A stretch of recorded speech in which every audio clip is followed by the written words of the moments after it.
Alors aujourd'hui, on va s'adresser aux gourmandes et aux gourmands. Noël approche et la tradition, c'est aussi se faire plaisir avec un dessert sucré. Traditionnellement, on reste sur la bûche. Et pour en parler, on est en compagnie de Fabrice dans cette boulangerie-pâtisserie du Faubourg d'Île de Saint-Quentin. Et ensemble, on va revenir un peu sur cette histoire de la bûche et sur un petit peu vos secrets de fabrication, j'ai envie de dire. Alors Fabrice, tout d'abord, bonjour. Et cette histoire de la bûche, elle remonte à quand? Est-ce que vous connaissez un peu l'histoire de cette fameuse bûche? Oui, je connais l'histoire. Par contre, ça remonte à quand? À très loin, exactement la date, je ne sais pas. À la base, initialement, c'est une tradition paysanne. C'était pas une bûche qu'on mange, c'était une bûche en bois. Il a brûlé au solstice d'hiver. Et si la combustion durait longtemps, ça annonçait de bonnes récoltes pour les blés. D'accord. Et donc petit à petit, on a arrêté de manger la bûche en bois. Et elle n'était pas bonne celle-là, et il y a des gens qui ont eu la très bonne idée de décliner ça en version un peu plus sucrée et un peu plus délicate. Et donc pour se faire plaisir. Donc cette bûche, traditionnellement, on est sur une recette, je ne veux pas dire qu'il n'a pas évolué, mais il y a une valeur sûre, c'est la bûchette à la crème, c'est ça? La traditionnelle, c'est génoise roulée et crème au beurre. C'est la base de Noël, c'est cette bûche-là. Après, avec le temps, ça a évolué, il y a eu des déclinaisons. Maintenant, on est sur des choses plus gourmandes, plus légères, moins sucrées, plus équilibrées. Donc l'idée, c'est de continuer, bien évidemment, à se faire plaisir, de prendre un petit peu moins de calories et peut-être de prendre une deuxième part pour la peine? C'est le but, oui, voilà, un peu plus gourmand. Alors, j'imagine que parmi votre clientèle, il y a ceux et celles qui ne dérogent pas à la tradition et qui veulent cette bûche-là. Il y en a qui attendent la nouveauté, qui attendent allez, Fabrice, cette année, vous avez proposé quoi? Surprenez-nous. Oui, il y a une partie de la clientèle qui attend toujours le petit truc qui se démarque des autres années, une nouveauté, des parfums différents, des goûts qu'ils ne connaissent pas. Est-ce qu'il y a des choses qu'on ose et qui surprennent réellement? Oui, oui, oui. Moi, dans ma carrière, j'ai déjà osé des choses, des mélanges très, très osés, genre fraises chou-fleur, betterave rouge, framboise, morito.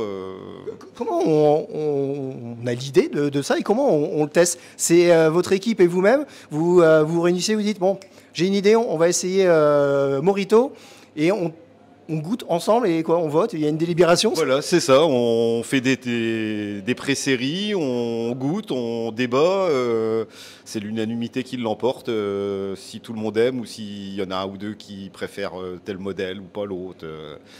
On essaye avant de commercialiser. Que tout le monde, enfin que les gens soient satisfaits au maximum.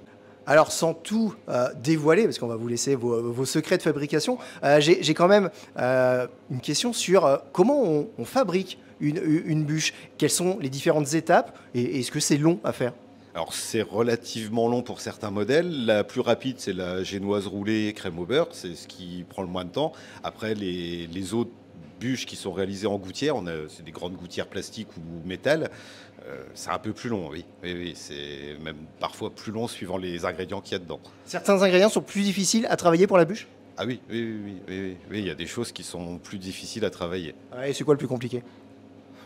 Là, comme ça, pour moi, rien. Enfin, je fais ce que je sais faire, donc pour moi, c'est pas compliqué. Après, bon, bah, Il est modeste en fait. Non, mais voilà. Après. Bon, le principal c'est qu'on se régale à la fin. Le but, c'est que les gens soient contents et que ce soit bon, ouais. Et j'imagine que les retours doivent être vraiment très bons parce que, allez, on va le dire, ici, tout est vraiment fait maison. On a vu les petits secrets de fabrication, Mareva et moi. Et est-ce que, justement, pour conserver après ces produits ultra frais, il y a une recette, il y a un secret, on la met au frigo, on la met sur le bord de la fenêtre Non, réfrigérateur. Obligatoire. Obligatoire, sauf pour la bûche crème au beurre, c'est meilleur quand on la sort 20 minutes avant. 20 minutes avant, c'est ça? Ouais.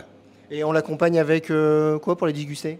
Un petit verre de blanc, un petit sauterne, une coupe de champagne. Un petit peu de bulle? Ouais, c'est bien, c'est plus festif. Alors justement, l'aspect festif et on l'a dit incontournable de cette bûche, mais les fêtes de fin d'année, c'est peut-être aussi l'occasion pour les Saint-Quentinois et Saint-Quentinoises de faire découvrir leur ville. Et vous proposez aussi des gourmandises qui font un peu, pas dire la promotion, mais qui contribuent à faire connaître notre ville. Sur des frontières plus grandes que notre territoire? Oui, oui, oui. On a les biscuits de voyage Jean qui rit, Jean qui pleure, qui a un petit biscuit sablé vanillé, très vanillé. On rappelle qui est Jean qui rit, Jean qui pleure? Alors Jean qui rit, Jean qui pleure, c'est les deux têtes qui trônent en haut du casino, le bâtiment qui est à côté. Alors vous me disiez tout à l'heure en préparant ce duplex qu'il y a encore des Saint-Quentinois qui sont surpris de découvrir qu'il y a ça dans cette rue et que voilà, vous leur dites, bah si, regardez, c'est juste là-haut, quoi. Ah ouais, il y a plein de gens qui n'ont jamais fait attention, qui savent pas ce que c'est que le casino, qui n'ont jamais vu qu'il y avait des têtes en haut. Ouais. Comme quoi, on lève pas suffisamment la tête quand on se promène. Je pense que c'est ça, ouais. Alors, vous me parliez aussi d'une autre gourmandise. Et donc, suite à ça, on a fait un gâteau qui s'appelle le Casino, qui est une création 100% maison. Pareil, on a mis 6 mois avant de trouver un compromis pour que ça plaise à tout le monde. Pour l'instant, les retours clientèle sont très bons, donc on ne change rien. Alors, est-ce qu'on peut combiner la bûche et ces gourmandises sur le même dessert, ou on en prend un pour le 24 et l'autre pour le 25? Disons que les gens qui rient, ça glisse avec le café, il n'y a aucun problème, quoi. Ça, on peut. Et le casino, le gâteau casino, pendant les fêtes de Noël, on ne le commercialise pas. D'accord.